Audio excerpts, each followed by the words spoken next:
Salam əziz şagirdlər, mən sizlərə 3-cü sinif Azərbaycan dili dərsliyində yer alan Sərkərdə və Qarışqa dinləmə mətnini səsləndirəcəm.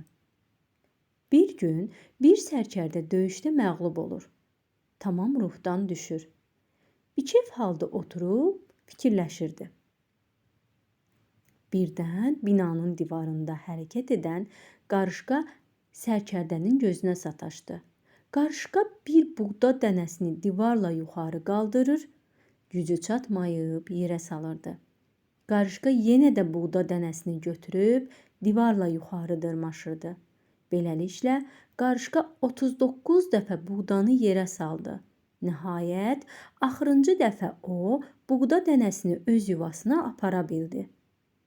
Sərkərdə gördü ki, Qarışqa öz məqsədi yolunda necə inadla, səbirlə mübarizə aparır. Sərkərdənin gözlərinə sanki işıq gəldi. O, Qarışqanın hərəkətindən özü üçün ibrət götürdü. Yeni qüvvə toplayıb məqsədinə nail oldu. Düşmənə qalib gəldi.